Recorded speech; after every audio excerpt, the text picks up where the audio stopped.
Good morning, everybody. I'll just give it a few minutes to let people log on. I know it's super early out west, but this is important. It just came in. I got Angus Reid's polls in, so I'm happy with that. Bloomberg chiming in too. I got both emails literally here over the last hour, so it's insane, and we're going to go through that right now, and it's really important for people to understand what I'm doing, why it's important to understand what's happening with Pastor James Coates, why this is even a bigger problem on the international scene than what Canada, the politicians, are letting all of you know. Major share, a lot of information here. You're not going to hear this anywhere else. But it's real. It's coming in. I have all the data to back it up. I have Angus Reid's email. That's going to come post this video. I'm going to break it down, chop it up, put it out for a nice publication. I have also John Carpe. I have a publication of his yesterday. I'm going to add that in. Canadians, listen up really good. All Canadians. James Coates was placed in jail on non-criminal code. No other Canadian on civil rights has been placed in jail, COVID or no COVID, pandemic or no pandemic. The problem here is either charter rights and your civil rights. There's two things here. One's codified in our federal constitution, the other not codified in provincial constitutions. What they're doing to Pastor Coates, a lot of businesses, they hand out fines. It's not represented in the criminal code. There's no criminal code violation for Pastor Coates. Why this is a massive deal for China and the Michaels, who are absolutely going on trial in the next couple weeks. It's official. There's nothing USA or Russia can do about it. Know why? Because Canada has imprisoned a pastor on non-criminal code, telling China all these reasons why they can't do a whole bunch of stuff because they can't break the law. And then they go ahead and break their own laws and imprison a pastor, a Christian pastor. You see the problem here, right? You tell a mighty nation like China, one of 5 nations that run this world, who have absolute authority when combined with 4 other nations to make international law. So when Canada tells China, oh, we can't do this because that would be breaching our laws, and then they turn around, arrest a pastor, put them in jail, breaking their own laws, creating new ones. What does that mean? What does that mean for the Uyghur Muslims? What does that mean for the Michaels in jail right now? The letter that I'm pushing out, which I just want to give an update on that. We're already over 750. It's been shared out in other groups. Thanks, Cowbell, Alberta, but you know what? I need more Canadians. We got to get up to 1,000. I have to present to that prosecutor 1,000 signatures. I don't know if that UK prosecutor is going to take the case. Boris Johnson, Bloomberg shared a whole bunch. This is another part, not in the title. Hugely important. Bloomberg shares that Prime Minister Johnson is now enacting a law, trying to get a law passed through Parliament on noise levels for protests. Can you believe it? Can you believe it? Can you imagine if protests are restricted to how much noise they can put out? It's likely at this narrative, Boris Johnson, if I get the ICC prosecutor to take the case, is likely to have me banned from the UK, just as President Donald Trump did with the last ICC prosecutor. Boris Johnson may go after the ICC prosecutor from the UK, post our letter, because it's going to be very visual. I didn't get any negativity back from the UK, but I never got any kind of thumbs up either. So they don't like it. They don't want to even touch it. They're in bed with Canada and the narrative. This is the problem when you have a country with a very, very limited constitution federally and absolutely no codification, what I call the Big C, which is a legal term throughout this world.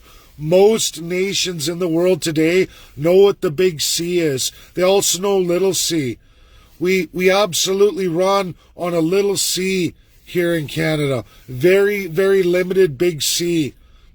Hardly any at all. Zero on the provincial level, which is why Pastor Coates is in jail on non-criminal code.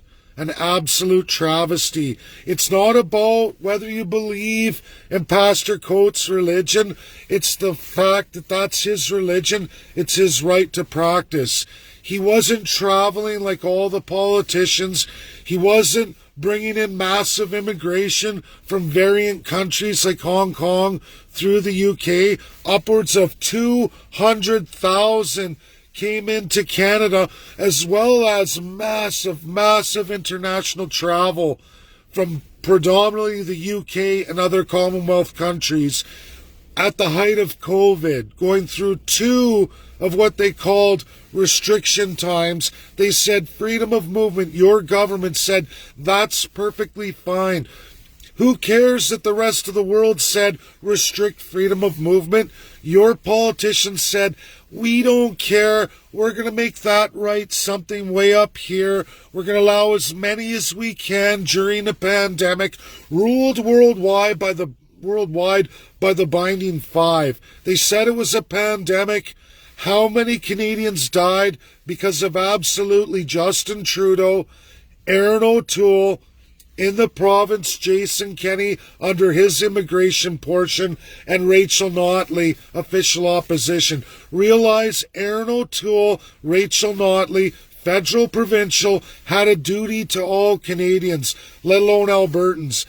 The fact is, all the exhibits are here. They're going to go forward in a massive, detailed letter to the ICC prosecutor. I don't know, it may be like what Trump did to the last one, sanction them.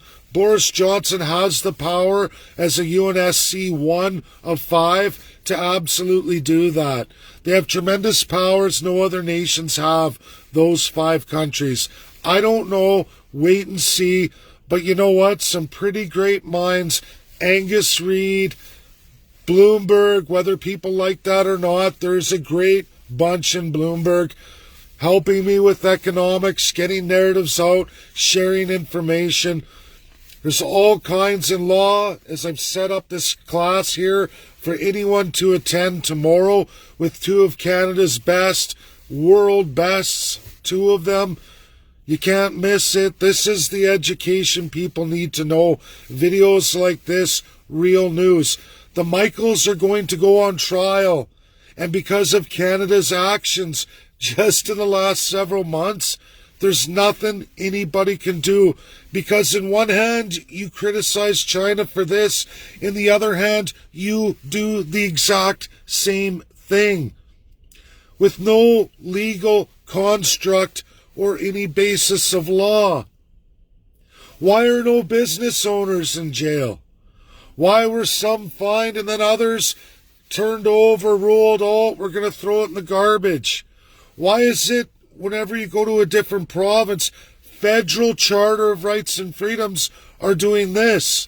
They're federal jurisdiction. One size fits all for all Canadians. The reality is it doesn't.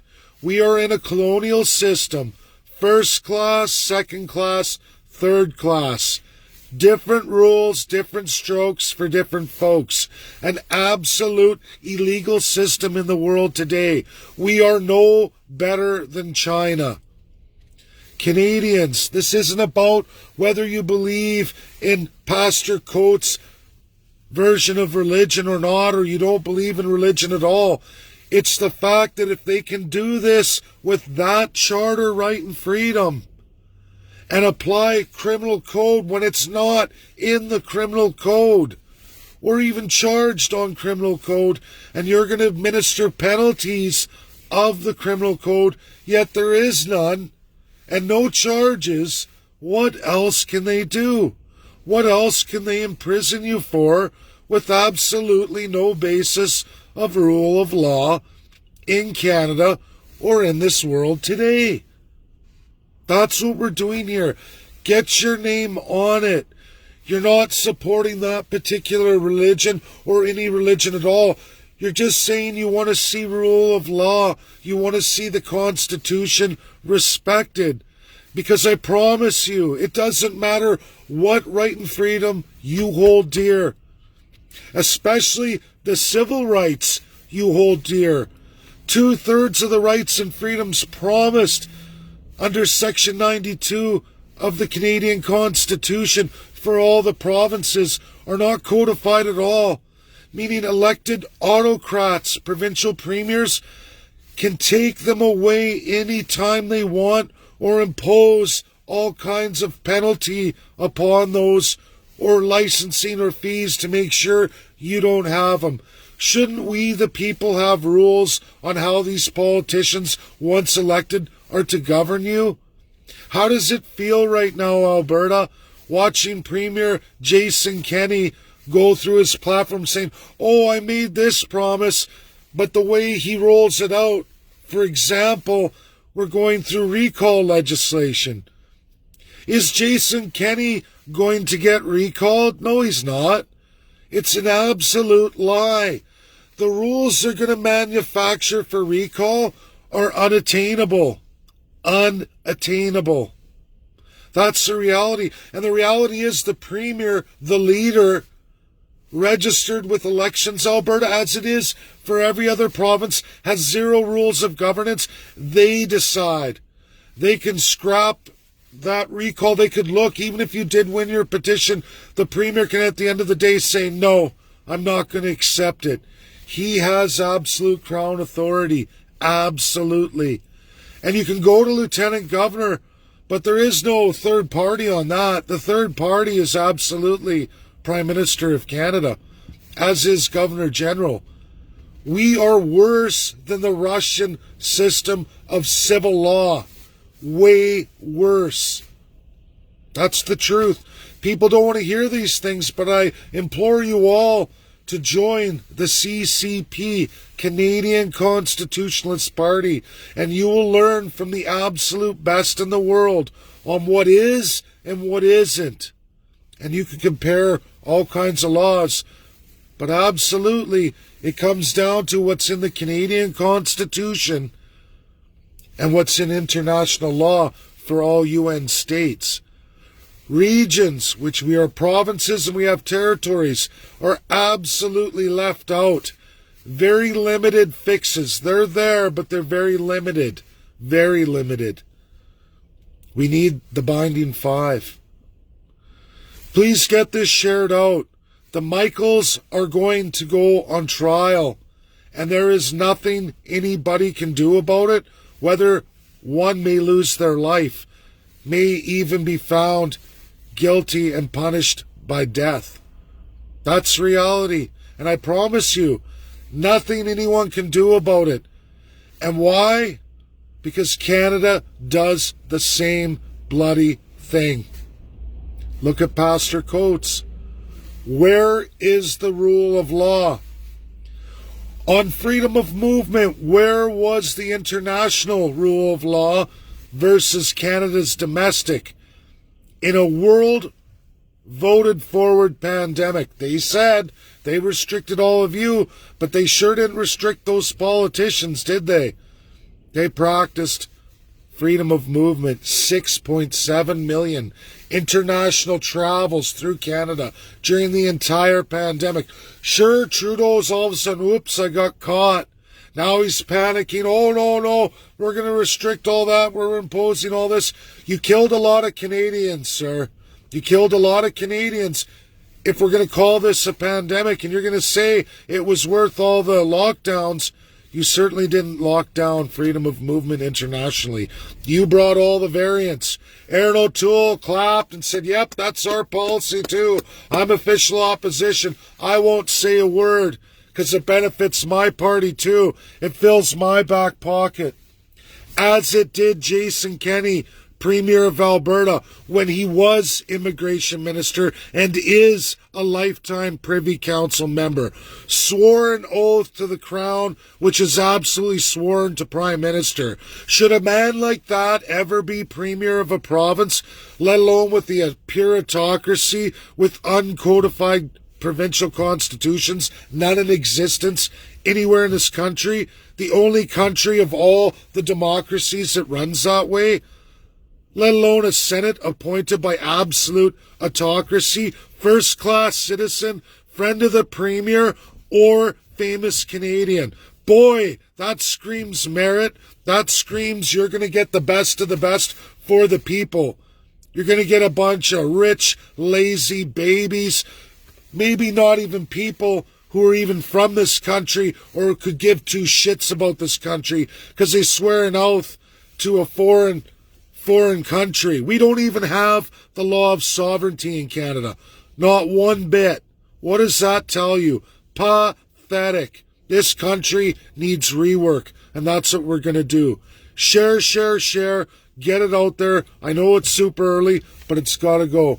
Thanks all. Bye now.